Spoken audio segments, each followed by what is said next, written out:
In the heart of medieval Europe, monasteries were places of silence, prayer, and purity. Behind their stone walls, young women devoted their lives to God, seeking peace far from the chaos of the outside world. These convents were supposed to be untouchable sanctuaries. But in one monastery, an event unfolded that would become one of the greatest scandals of its age. A deception so bold that it shocked all who heard it. It began with the arrival of a stranger. One cold evening, a man came to the gates of the convent, dressed as a poor pilgrim. He bowed low, his eyes cast downward, and gestured with trembling hands. The sisters soon realized that he was mute. He could not speak a single word. With pity in their hearts, they welcomed him. A man who could not talk was surely harmless, they thought, perhaps even chosen by God to teach them humility and compassion. From the very first days, his behavior seemed saintly. He worked tirelessly in the gardens, carried water, and repaired broken walls. When the sisters prayed, he knelt beside them, moving his lips in silent devotion. Though he had no voice, his eyes seemed full of faith. Every gesture appeared gentle and sincere. Soon, the nuns began to believe that he was not just a wanderer but a holy man, blessed with patience in his suffering. The stranger's silence made him even more fascinating. The sisters saw in him a figure of purity, someone untouched by gossip or pride. They believed his muteness was a mark of divine humility. And because he could not speak, the nuns felt free to confide in him, sharing thoughts they would never reveal to another man. He listened without interruption, nodded kindly, and comforted them with a glance or a touch of the hand. Days turned into weeks, and his presence grew more important in the daily life of the monastery. He helped in the kitchen, taught the younger girls simple signs, and even healed the sick with herbs he carried. His silence gave him an air of mystery, and the sisters began to admire him deeply. Some even whispered that he must be closer to God than anyone they had ever met. But beneath this mask of holiness, a darker truth was hiding. The man was no mute pilgrim. He could speak perfectly well, and he was no servant of God. His silence was a calculated disguise, a trick that allowed him to live among the sisters without suspicion. To them, he seemed a symbol of purity. In reality, he was a deceiver, biding his time, waiting for the moment when his true intentions could unfold. The scandal that would follow began in these quiet days of trust, when the nuns looked at him with compassion and admiration. None of them could imagine that the mute man they sheltered would soon bring disgrace upon their holy walls. The stranger who could not speak quickly became the heart of the convent. What began as pity soon transformed into admiration. The sisters saw in him a mirror of devotion. While others sought recognition or comfort, he asked for nothing. He accepted bread and water with a nod of gratitude, and when given heavier tasks, he bent his back without complaint. The monastery, like many in those days, lived in strict rhythm. Bells rang at dawn for prayer, at midday for work, at evening for silence. And through every moment, the mute man was present. When the sisters worked in the fields, he was there with them, plowing, planting, carrying. When they copied manuscripts by candlelight, he brought them more wax. At night, when the halls were empty, he repaired broken doors or stacked firewood. It seemed he never rested. The youngest novices were fascinated by him. They gathered around as he showed them simple signs. A gesture for bread, a gesture for prayer, a gesture for light. They laughed as they learned his silent language, feeling as though they were sharing secrets with a saint. Some even wrote in their journals that God had sent this man to guide them. The older sisters, too, grew to rely on him. He knew herbs that eased pain, teas that calmed fevers, balms that softened wounds. His knowledge of healing was mysterious yet effective. Soon, when someone fell ill, they called not for the town physician but for the silent brother. His presence, it seemed, brought comfort. But the most powerful weapon he carried was not his herbs or his hands, but his silence itself. In confession, nuns poured their hearts out to priests. But outside of those moments, few dared to reveal their doubts or fears. Yet with the mute pilgrim they felt no danger. He could not spread gossip. He could not repeat their words. and so they told him things they had never shared aloud. Their loneliness, their dreams, their regrets. The man listened, always listened, and with every word they entrusted to him, his power over them grew. He nodded at their sorrow, smiled at their joy, and placed a hand on their shoulder when they trembled. To the sisters, it felt like divine compassion. To him, it was an easy victory.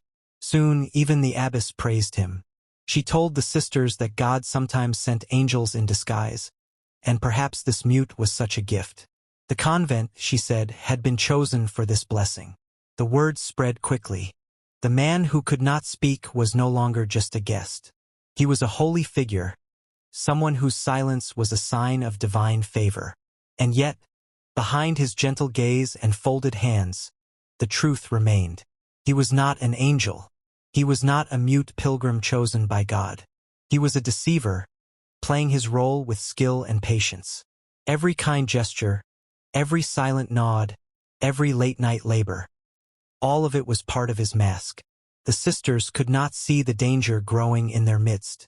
To them, his muteness was a symbol of purity. But in reality, it was the perfect disguise for a man who sought not prayer, but conquest. And so, the convent that had once been a fortress of faith slowly became the stage for a dangerous illusion. Trust, once given, would soon be betrayed. For months, the mute pilgrim had lived within the monastery walls, and by now he was no longer seen as a guest but as a brother in spirit. The nuns trusted him more than they trusted many priests. His silence was their sanctuary, a place where secrets could be spoken without fear of echo. Yet silence also hides shadows. And in that silence, the greatest deception of all began. It started subtly. The man's gestures grew more personal, more intimate. He held the sisters' hands longer than before. He brushed a stray lock of hair from a novice's face. He lingered near them when they prayed in the garden. To anyone watching, it could be explained as kindness, the gentle compassion of a mute man. But to those who felt his gaze, it was something else. The younger nuns, still new to their vows, were the most vulnerable. They saw in him not only holiness but mystery. His muteness made him different from every man they had ever known. He seemed untouchable, beyond sin, incapable of harm. And so when he offered comfort, they did not resist. His touch, his presence, his silent smile. It all felt safe. Too safe. Soon the whispers began. Not from outside the convent but from within. Some sisters noticed that the man spent long hours with certain novices. Others wondered why the abbess allowed him such freedom. Yet whenever suspicion rose, it was quickly silenced by his reputation. "He is a holy man," the abbess reminded them. "Do not let envy cloud your judgment." But the truth was darker than anyone imagined. The mute pilgrim was no saint. He was using their trust to cross the very boundaries that define the monastery. The chronicles would later write that he deceived many young sisters, leading them to break their vows and stain the purity of the convent. They did not describe details. The medieval scribes themselves were too horrified, but the scandal was clear. Each sister believed her secret was safe, for he was mute. He could not confess what had passed between them. He could not betray them with words. And so the silence that once seemed divine became the perfect prison for their shame. The man thrived in this illusion. One by one, he drew them into his deception, each believing she was the only one, each believing no one would ever know. The monastery, once a place of prayer, was now divided by invisible lines of guilt. Some sisters walked with downcast eyes, hiding secrets in their hearts. Others grew uneasy, sensing that something sacred had been broken. The atmosphere of peace was gone, replaced by tension so thick that even the abbess could not ignore it. And yet the man remained untouchable. His muteness protected him like armor. To accuse him seemed cruel. To doubt him seemed sinful. He was the silent angel they had welcomed. How could he be a deceiver? But truth has a way of breaking through silence. And though the sisters did not yet know it, the mask was beginning to slip. The scandal that would soon erupt would not only destroy his disguise but shatter the reputation of the entire convent. For a long time, The mute pilgrim's disguise seemed unshakable. His silence was his shield, and the sisters defended him with zeal. To question his purity felt almost like questioning God himself. But nothing built on lies lasts forever, and slowly the cracks began to show. The first seeds of doubt were small. A sister noticed how he watched her longer than was proper during prayers. Another wondered why his gestures sometimes seemed too deliberate, too practiced. One evening, a novice swore she heard him whisper in his sleep. The abbess dismissed it as imagination, but the whisper lingered in the girl's memory. Then came the contradictions. He knew too much for a poor mute pilgrim. His understanding of Latin hymns was too precise. He imitated prayers perfectly, though he claimed never to have studied. Once, when a priest visited the convent, the man avoided him, slipping away into the gardens until the guest had left. It was subtle, but enough to unsettle those who watched closely. The silence that once inspired awe now bred suspicion. Why did he never write if he could not speak? Why did he refuse to let anyone examine the few belongings he carried?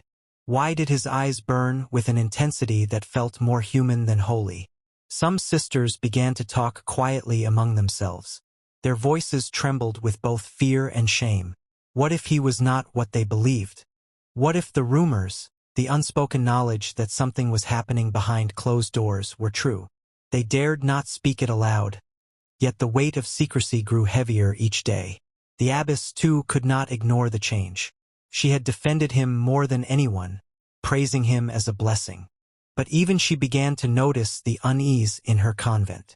She watched the way certain sisters avoided his gaze, the way others seemed drawn to him with guilty eyes. A house of prayer was becoming a house of whispers. The turning point came during a night of storm.